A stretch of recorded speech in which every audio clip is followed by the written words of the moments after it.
Chef's Surprise by Sonia Orin Lyris. The night sky was painted the sort of black that does not rest the eyes, but instead brings to mind small chatterings, wet sounds, and nightmare's unpleasant spawn. Cold it was, too, the wind having picked up, hissing like a cat through the trees and promising to freeze the world before dawn. Inside the tavern, though, a high, crackling fire burned at one end, filling the room with a warm, bright orange glow. Tables were scattered around the room, and in every chair was a human. Mugs of ale and wine cluttered the tabletops, surrounding the cards and stones that were the game of choice on this long winter night. Drowned out the wind's incessant howls, making winter seem just a little farther away. The front door opened with a crash, pouring in stabs of icy cold air. "Hey there!" yelled a man near the door. "Come in or go out, but shut the cursed door!" His voice trailed off as he turned to see the newcomer. The figure became solid out of the night's shadow, cloak snapping against the winds. He ducked to pass through the tavern door and stood there tall and wide, blocking the door and making no move to close it. At his side hung a sword nearly as tall as some of the villagers, his hands clenched and unclenched, fists as thick around as the mugs of beer popular at harvest. His face, twisted and lined as it was, with sharp fangs and pale red eyes, was unmistakably not human. Except for the crackling and hissing of the logs in the fire pit, the room was utterly silent, for somewhere someone spoke aloud, quietly. Once, and with respect, the voice said what everyone was thinking. Ogre. Just coming out of the kitchen was Big Frenna, who would routinely remove large rowdy men from her tavern by simply picking them up in her arms and dropping them into the mud outside. Now she paused at the door of the kitchen, took in the scene, and vanished back inside. The ogre did not look friendly, but who knew what a friendly ogre should look like? While the wind's icy fingers cooled the room, the ogre's gaze swept across the villagers' faces, his fists still clenching and unclenching. When he spoke, his voice came slow and deep, like a growl out of a large cave. "I'm looking for someone. The name is Asmoranomardicadaistinaculdacar. He exhaled in frustration. Something. Into the silence that followed, he repeated, Asmor. A young boy made a small whimpering sound. His older sister touched him, warning him into silence.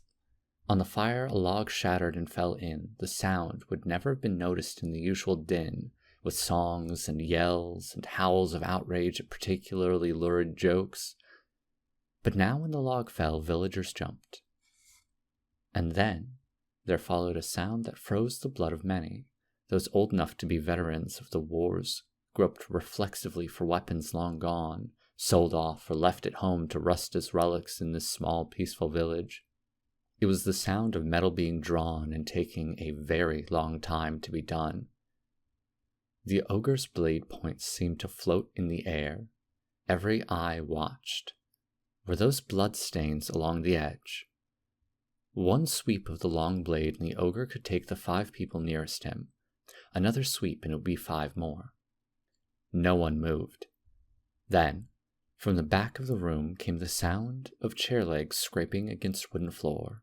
A small, slender woman stood, head up, eyes challenging. Beside her, a brown and gray-haired man whispered fearfully at her, "Sit down, sit down." "You," the woman said to the ogre, "have found me." The ogre made a hiss, a sound of surprise. "You are Asmor?" "I am." He nodded slowly, returned his sword to its sheath. As the sword sighed into the scabbard, an echoing sigh came from all the villagers. "You," the ogre said to the woman, "are dead." He pulled a small loaded crossbow from under his cloak, held it up, aiming high. "Is that so?" she asked. "Very dead. But first I want to talk to you about one of your recipes. A humorless smile came to the woman's lips. Oh? Which one? Grey ogre toes in a sweet black sauce. The woman's smile widened. No one uses enough clove. The meat can be so gamey. The sauce makes all the difference. The ogre howled his outrage and aimed the crossbow bolt at the slender woman. All those near her dropped to the floor, flattening themselves like rugs. The woman began to laugh.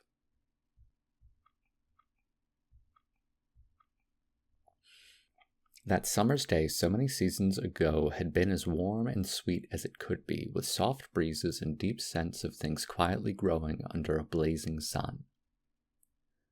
With meadow grasses and yellow and blue flowers up to her knees, Asmore cut the air with loud curses.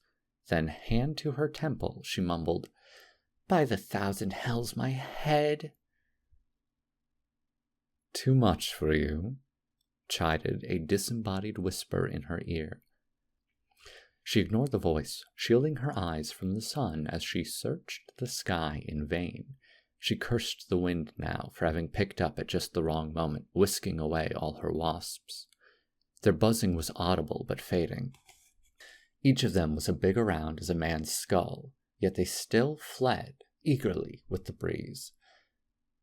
She had not thought them quite so bright. Light, mocking laughter floated by her ear on the warm summer breeze. She felt a sick chill at the sight of the shattered remains of the wasp's hive, now a flat, crumpled mess on the green grass. "Got you," came the whisper. "You're going down, Asmore." She forced herself to snort, to sound amused. "Not yet." "I shall invite you to respond, then," came the whisper. Behind her was a large rustling, another problem. This time her curses were entirely silent. "You call me forth," came a voice so deep she could feel it in her bones, "with a promise to feed me." Slowly she exhaled and turned. He stood far above her, muscle and sinew exposed, all twitching and pulsing, filled with some dark liquid. He was the sort of creature that didn't believe in skin, or didn't need it. Damn the sunlight and the breeze, and damn the whispering voice who had forced her to this moment. "Greetings, Dark One. I'm honored to be able to welcome you to my world." "You're not the first, little wizard. Don't bother with so many words. Where's my food?" "It got away, Lord." She was breathing hard, so was he. She from fear, and he from anticipation, perhaps. Asmore tried not to notice how bad he smelled. "You're in some trouble, little wizard." "I know," she said quietly. "Stupid little human, you should stay in your cities and play your stupid little games there. You shouldn't tangle with the underworld, human." Asmore swallowed. "Yes, Dark One, you're quite right." "Too late now. I ask you one more time, where is my food?" She glanced around, desperately seeking something live that she could catch with what energy she had left. The wind tickled the meadow grasses and flowers, but nothing else moved. The wasps were gone, seeking out a new home somewhere else. "Give me some time, Lord." "I'm hungry now." "There is no time."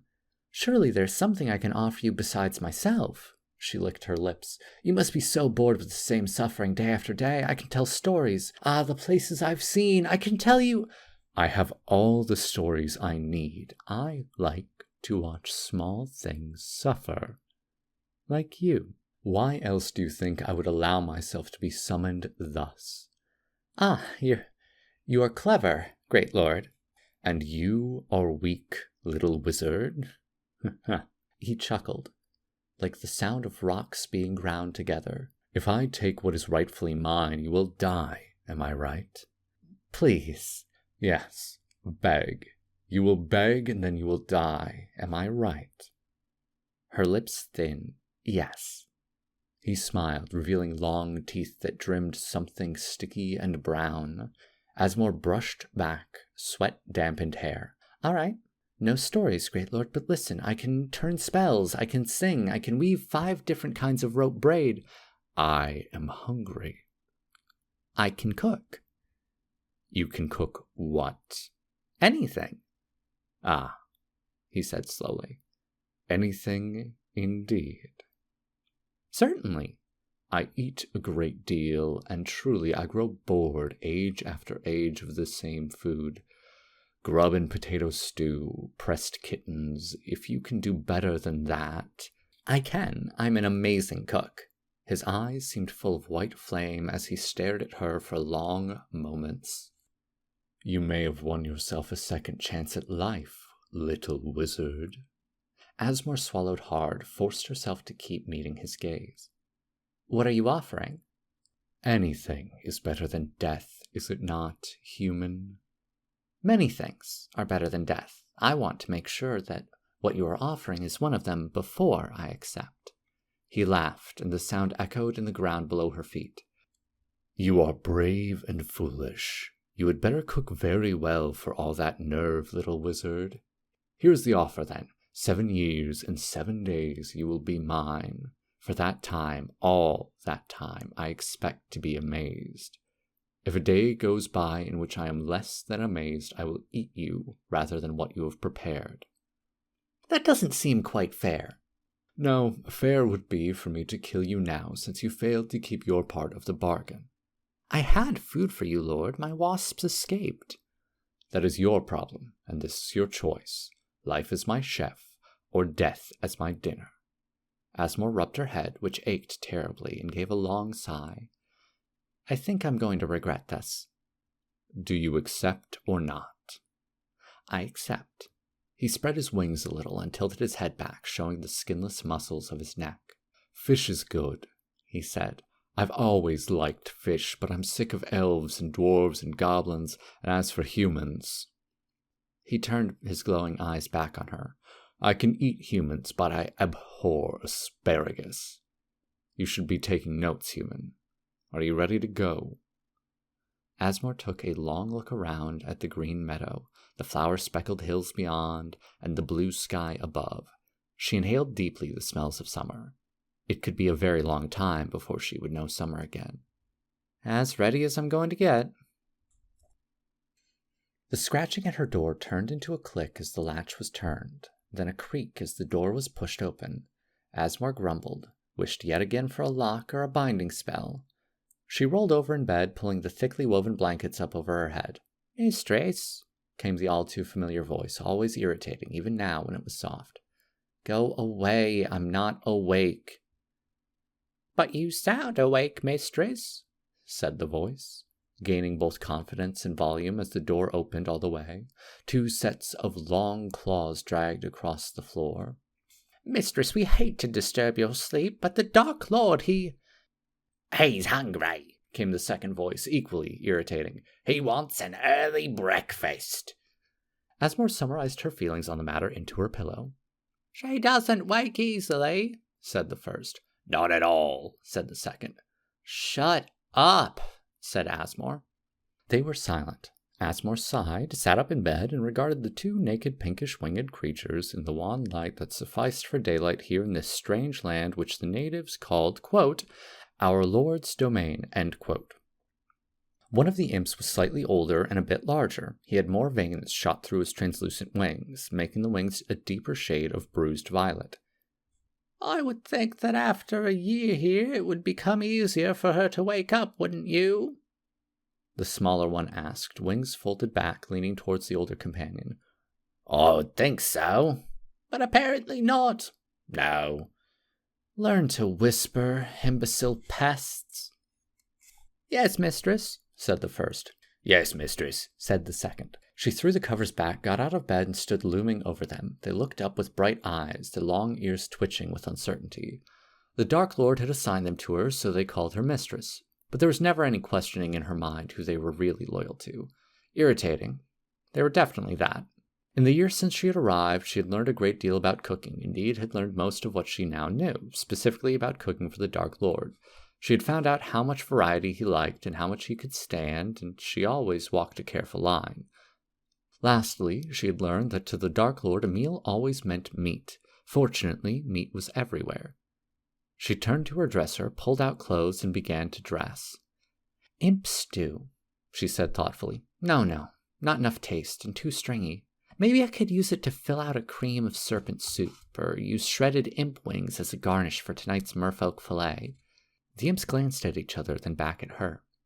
"Perhaps we should leave you to dress, mistress." She gave them a hard smile and pulled out a sock. "Good idea." "She doesn't wake up easily at all," the first said as they scampered out the door. She hurled one of her boots at the closing door. The door to Asmore's room opened slowly. "Is she gone?" asked the younger imp from behind as the elder crept into her bedroom. "Yes, gone to the kitchens." "Well, it's hardly surprising she has a temper, I suppose. Didn't she used to be a mage?" "So she says." "Yes, and now, well." "Yes, well." The elder imp began to open drawers in the dresser, while the younger one flattened himself against the floor and crawled under the bed. "Dirty socks," he said. There was a ripping sound. "There are worse things than being her servant, I suppose." "Much worse." The elder imp scooped out a glittering rock from a drawer, held it up to his eye, then put it in his mouth, crunching loudly. "Not," said the imp, voice muffled from under the bed, "that our Dark Lord is anything but the finest lord." "Indeed, the finest lord any creature could hope for." "I would sing his praises every moment of my life if I were only free to do so." "If we had not been assigned to serve her." "Our Lord is great, is he not?" "Yes, and very powerful." "More powerful than Asmore, certainly." "Certainly." The younger imp pulled himself out from under the bed, unfolding his wings and shrugging his shoulders. A strand of sock-colored twine hung from his mouth. "Have you heard her talk about how the wind shifted that day?" "I have." "Do you think the wind could really have prevented our great lord from overcoming her?" "Of course not." "She says she had the sun in her eyes when she was battling our great lord. Sun! Can you imagine having it in your eyes?" "I would never battle our lord." "Nor would I. I would sing his praises every moment of every day if I could." "I would not even sleep so that I could sing more," said the elder. "If only I was free to do so." The younger imp pulled out a pair of underwear from another drawer. The elder pulled it away from him, ripping bits loose with his teeth. The younger one pulled out another pair. "It's hardly surprising. She has a temper, I suppose," he said as they both chewed. "If she used to be a mage." "So she says." "But our lord is much stronger, or he would not have been able to enslave her, isn't that right?" "Yes, I'm glad that our lord is so much stronger." For a moment they both paused, looking at the shreds they held in their hands. "But she does have a temper." "Yes." "We'd better not eat them all." "No, we better not." "Cubed Pegasus," Asmore said, announcing the dish, "in red sauce, with a dragonfly garnish." Behind her, 2 serving ghouls carried steaming dishes into the great dining hall. She stood to one side of the door as the ghouls stepped into the room and set the dishes down on the long table. At one end sat the Dark Lord. All along the sides sat his guests. A more disgusting, slimy, and rancid mix of beings she could not imagine. She used to summon creatures like this. It was a bitter thought. "Basilisk eyes in jascanese paste," she added. The ghouls removed the covering platters on each of the dishes. One of the guests, horned, fanged, and blinking an extra set of eyes, was drooling onto the table in long, thick strands. "And great worm soup with basil." A shadowy shape at the end of the table turned to the bald man next to him and said, "I hate that fishy taste. Can you eat this stuff? I can't. Worms just taste like fish to me. I hate fish." Asmore pretended not to have heard. "And for dessert," she said, as more dishes were squeezed onto the table, "frozen Sprite Delight with chocolate sauce." There were exclamations of happy anticipation as everyone reached for their dessert. Asmore struggled to keep her expression neutral. The Dark Lord gave her a warning glare. She was sure that she had not even cracked a grin, but sometimes he could tell. She nodded at his unspoken command, though she was unconvinced his guests would notice even if she laughed outright at them. Asmore retreated to the kitchens, put her hands over her mouth, and allowed herself the laughter she had been denied. Underworld creatures took themselves so seriously, but after seeing them eat, she found it almost impossible. The skeletons who served as her staff were moving around the room, casting flickering lines of shadows against the grimy walls. When she had first arrived, Asmore had directed them to scrub the walls for hours until she was finally convinced the stone itself was made of mold and dirt and gave up.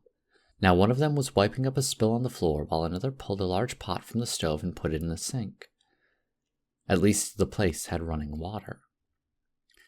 "Hey, what are you doing?" she yelled at the drudge, backhanding it away from the pot.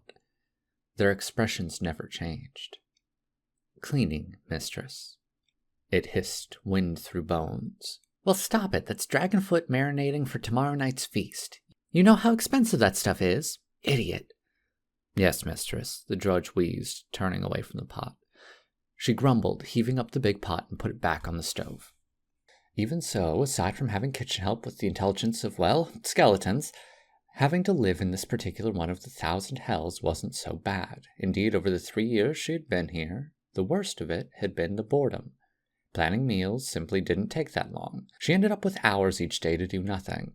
She would never admit it to him, but she found herself looking forward to the Dark Lord's visits to her kitchen after feasts like this.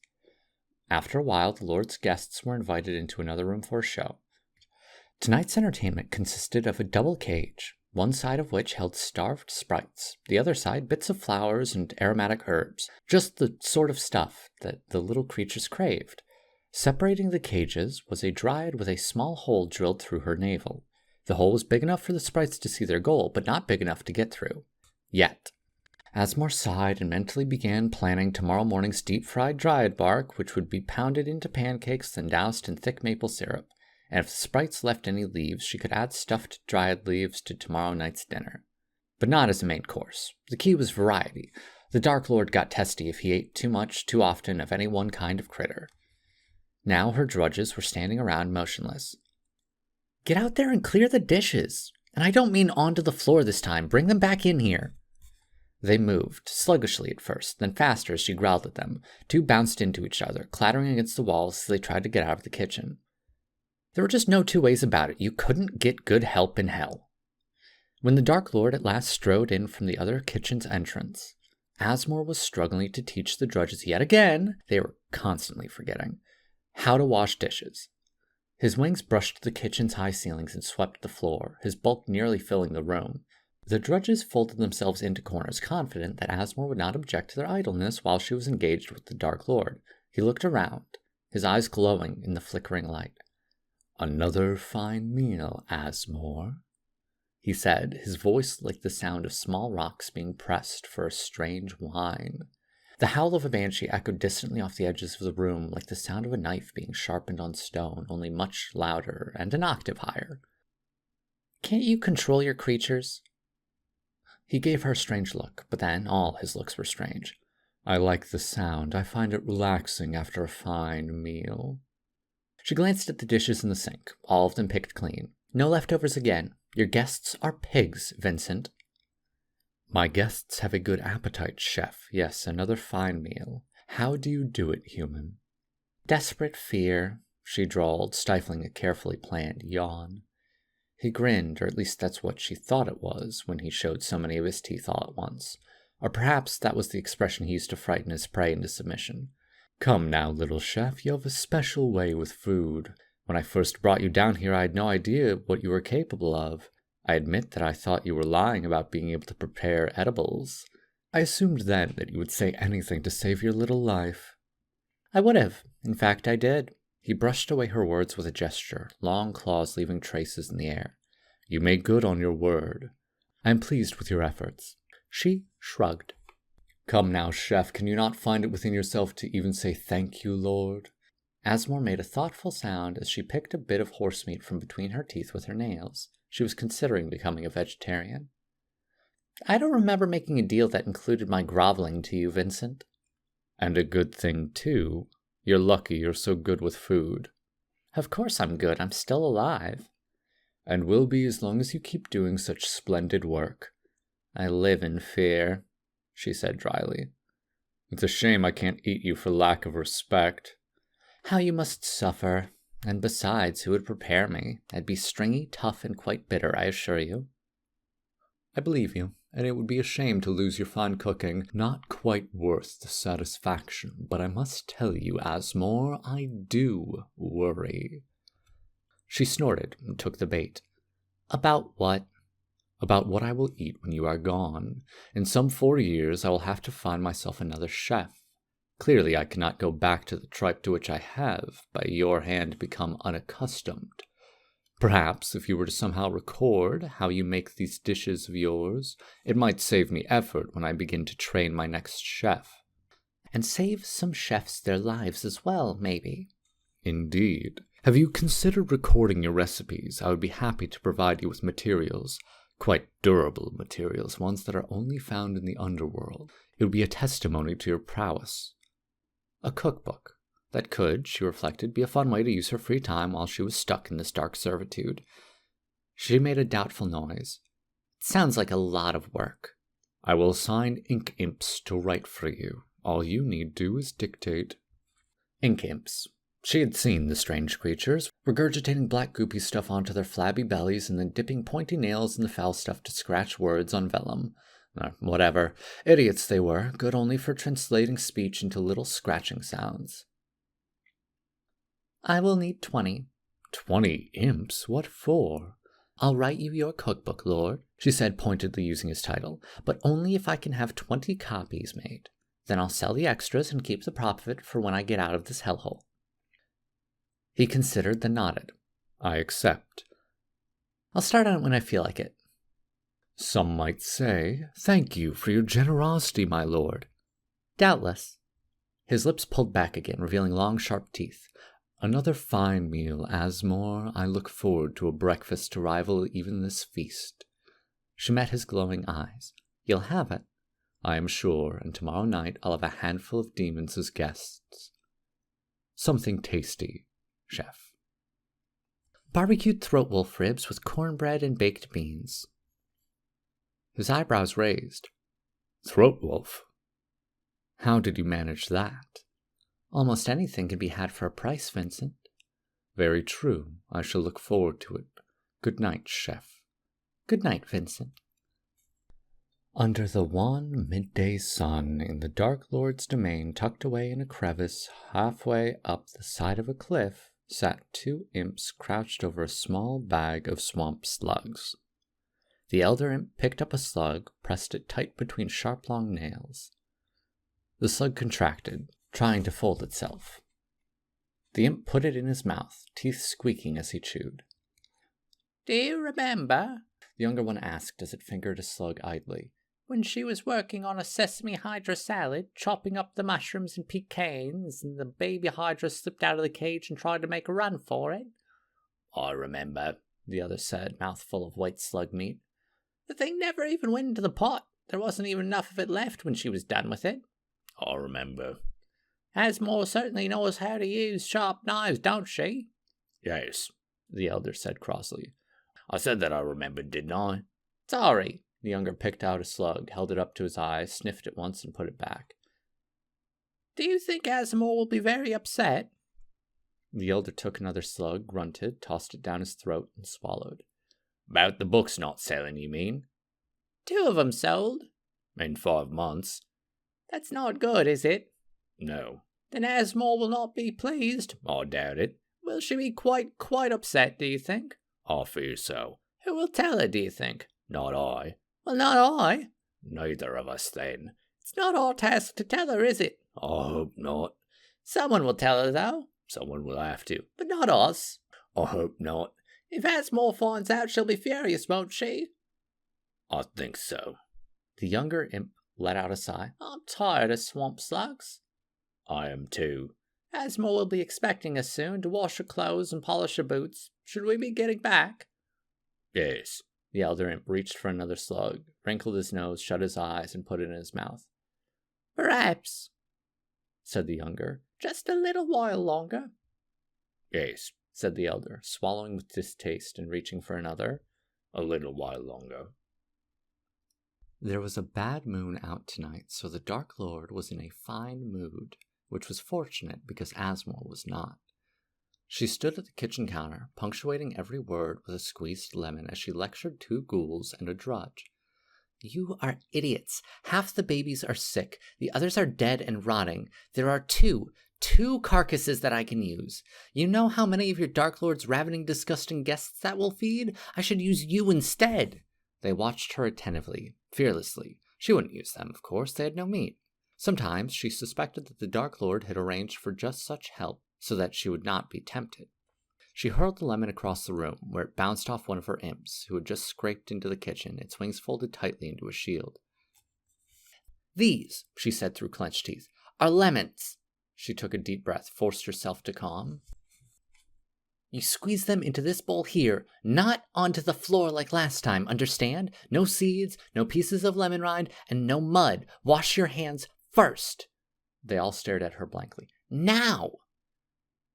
They moved sluggishly toward the pile of lemons. Asmore turned back to the counter and started mincing sprigs of mint furiously.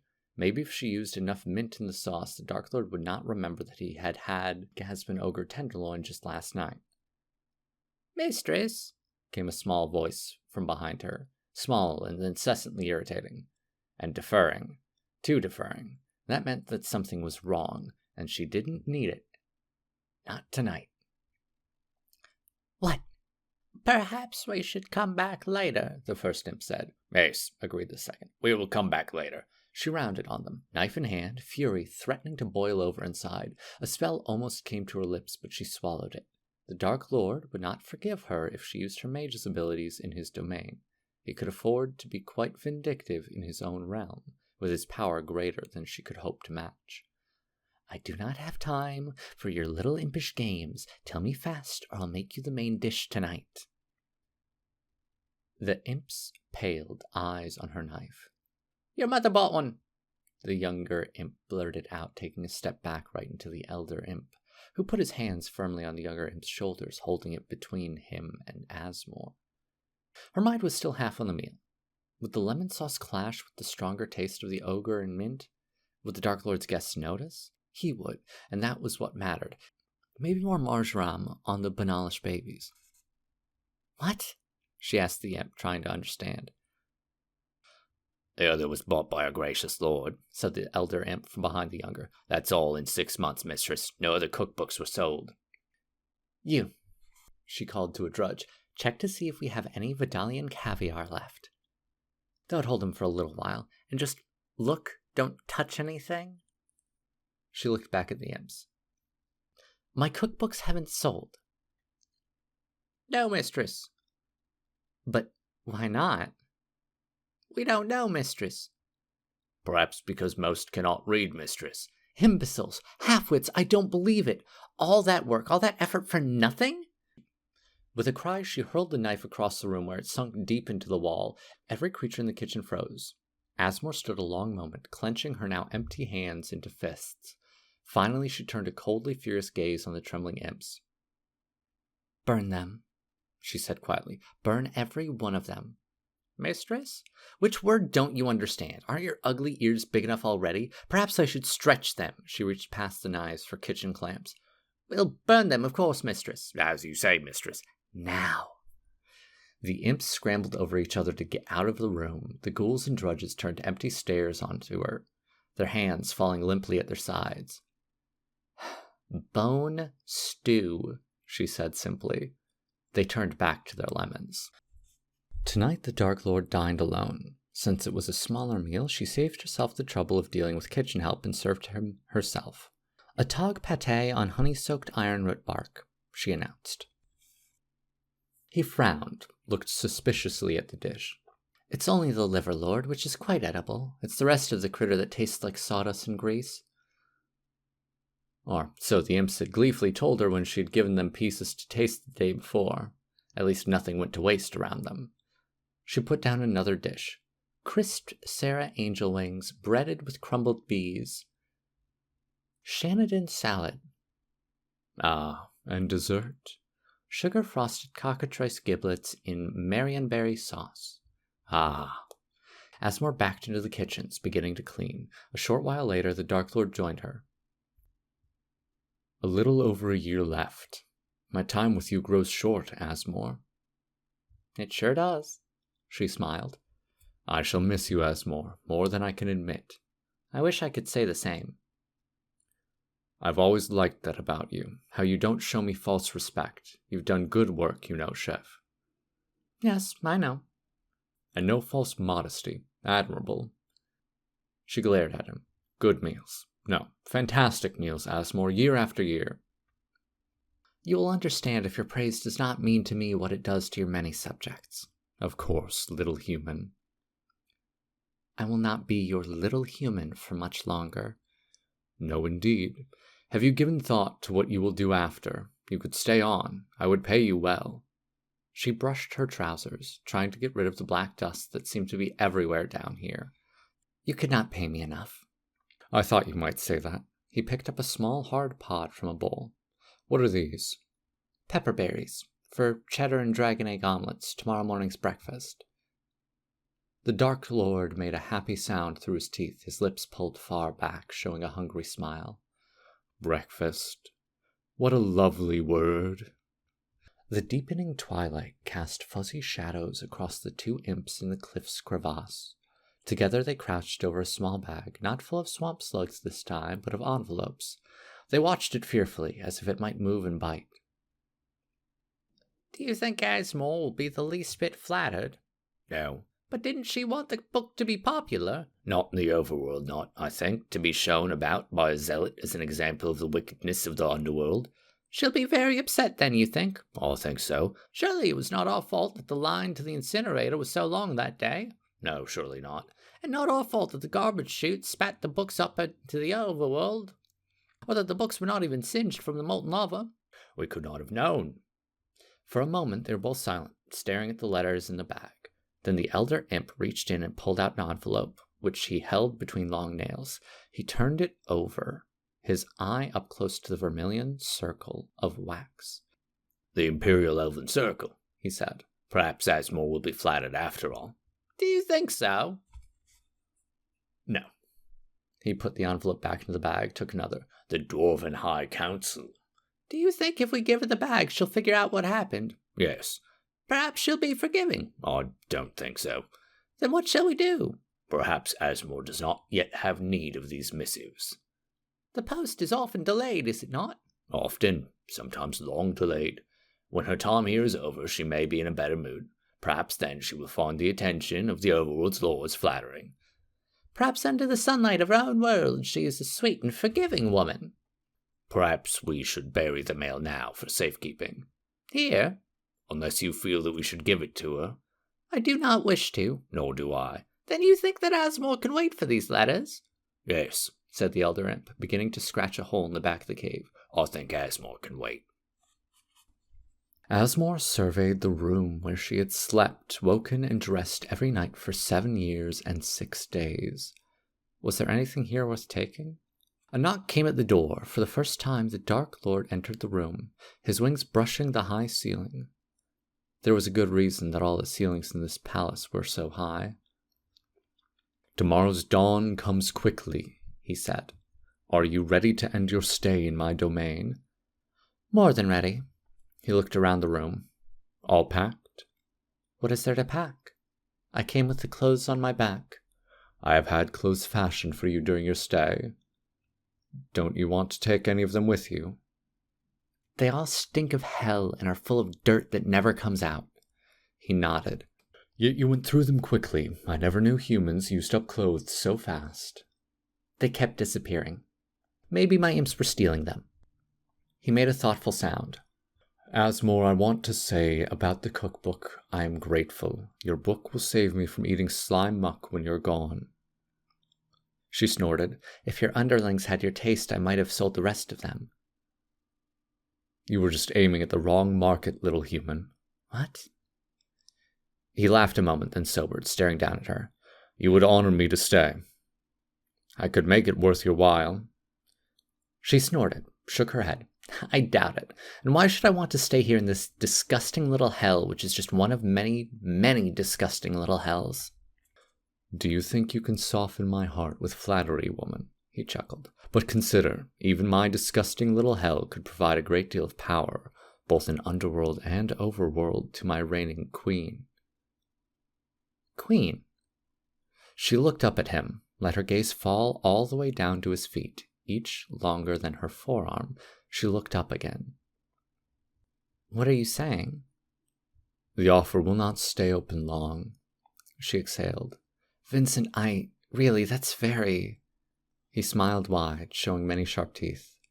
Am I about to hear appreciation? Asmore scowled. Very stupid of you. An overworlder ruling an underworld? Of course I refuse. Of course. For a moment I feared you might show me some tenderness. I'm reassured. You could let me go tonight. And miss my last meal, my last chance to find you wanting. I think not. Of course not. And what will you be serving me for my last meal, little human? Tonight, herloon tartare with horseradish. You remembered how much I liked that, he said softly. I'm touched. Don't be, she said more harshly than she intended, and I've prepared a few jars of tackle maggot jam for you to have on your toast in the mornings after I'm gone. They were both silent for a long moment.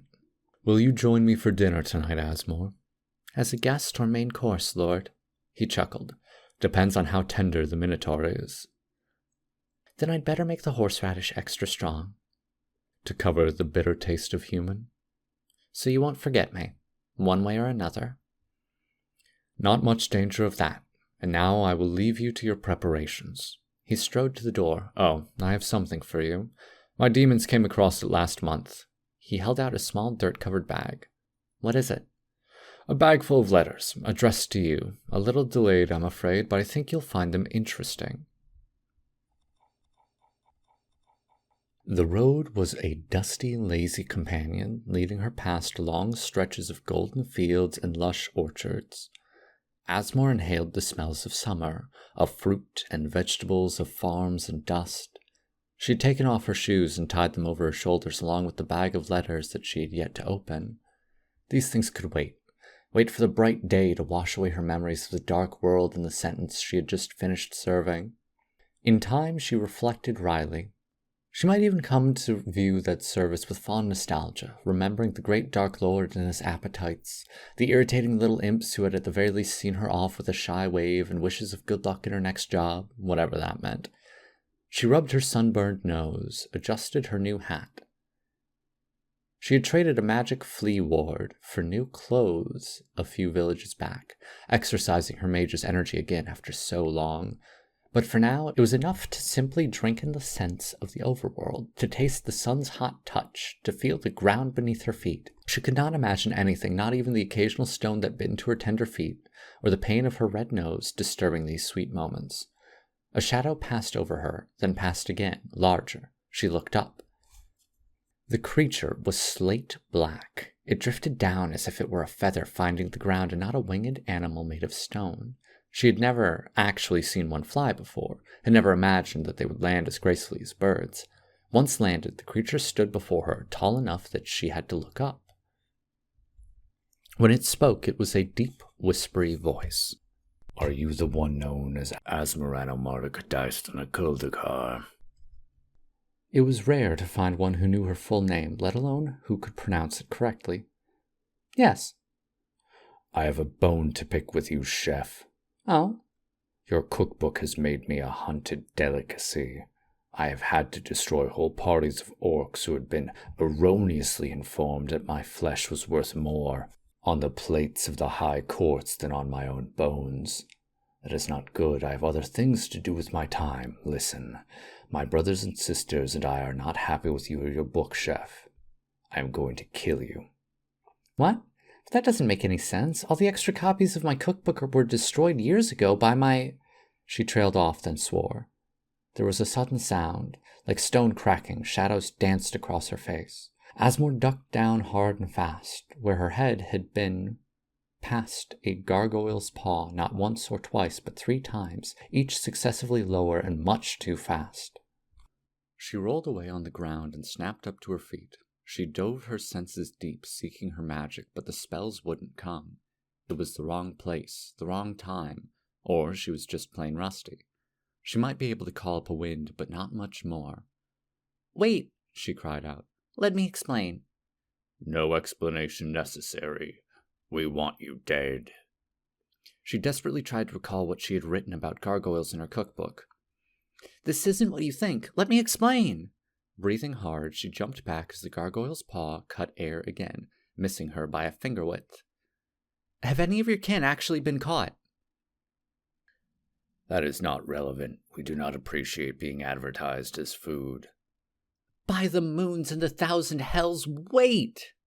That recipe wasn't meant to be taken seriously. At least not by overworlders. It had never been meant for overworlders to see at all. Explain. It was a joke, damn it, not serious. Do you really think there is a carving implement in the world that can cut through your flank? She had had one in the underworld. They were quite rare. The gargoyle paused.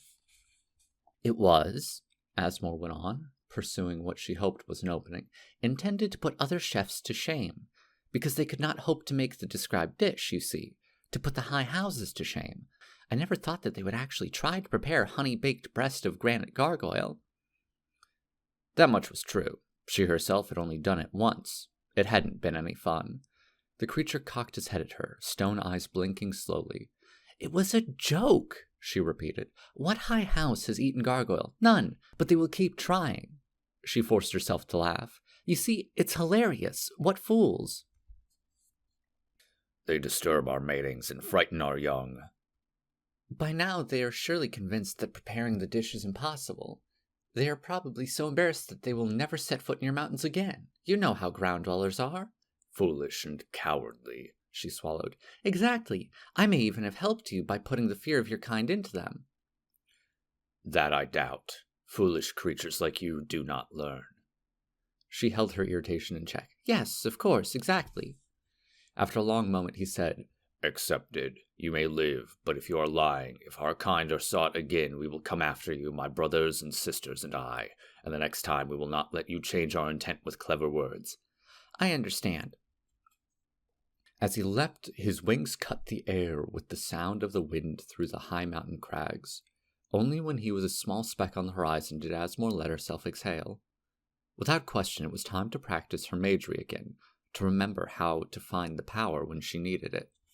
And, she reflected, glaring at the bright red sun, this might also be a good time to open her letters. The only noise in the tavern was Asmore's chuckle. On the floor, the villagers trembled in silence. You're not the first, you know, she told the ogre. I doubt you'll be the last. You might think about that for a moment. The ogre growled quietly. My brother has no more toes because of you. I don't think you have that quite right. I've never even met your brother. Just because I'm big doesn't make me stupid, chef. Who actually cut off his toes, then? It doesn't matter. I think it does. Don't you want to know who's picking off the meat from your brother's large toe bone, dipping it in sweet sauce, popping the tasty tidbit into their mouth and reaching for another? The ogre's face was turning red. Asmore's smile vanished. It's not my fault that you're food. We're all food, and it's not my fault that I can make you taste good. She glanced around the room at the villagers on the floor and those sitting in their chairs, seemingly frozen with fear. I can make anything taste good. Make yourself taste good. It's been suggested a number of times, indeed. I appear to be a favored meat among some overworlders these days. Someone is writing a cookbook with recipes that only feature me. I would eat you raw. You would have to catch me first, and frankly, despite your size and obvious intelligence, I doubt you could. The ogre let loose a deep howl of fury, his hands tensing on the crossbow. Suddenly the air around the bow shimmered. He yelped in pain, dropping the bow to the ground where it smoked charred black. Asmore rubbed her head, mumbling, There's got to be a better way. The ogre launched himself at her. Villagers threw themselves against each other to get out of his way. Those nearest the door dashed outside. The rest tried to become part of the walls. Big Frenna peeked her head out of the kitchen again and pulled back. Asmore held up her hand, and the ogre was back at the door as if he had never moved. The few villagers still left in the tavern froze again, trembling, eyes wide. By the moons, my head! Listen, ogre, believe it or not, I sympathize with you. Being hunted isn't any fun. There just isn't much I can do. Give my brother his toes back. Her lips curled. I'm only a mage. I don't do regeneration. Then I want your toes. She gestured with a hand, and the ogre tensed a moment. Look here, ogre, I'm going to tell you who's eating your brother. It's the goblin princes, the dwarven high council, the aristocracy of the sea. Even the elven conclave has offered me a job as court chef. Don't you understand? The world has gotten fat and bored. My cookbook is the latest entertainment. You want vengeance, ogre? She shook her head. I'm the wrong target. He growled, I want those who have eaten my brother's toes to be hunted for their own toes. Asmore's eyebrows raised. Do you now? She cocked her head at him. Now that's something I can perhaps help you with. Motioning at a nearby table while the last of the villagers slipped out the door, she said, Why don't we talk about this over some ale? I will not drink with one such as you. Suit yourself. Frenna, she called. Bring out a couple of ales. You're safe, woman, and I need an ale. I need it, you understand? The ogre pulled up a stool and sat down gingerly, as if he were afraid the small bits of wood and nails would not hold him. In moments, Big Frenna came out with 2 large mugs, set them down, and left.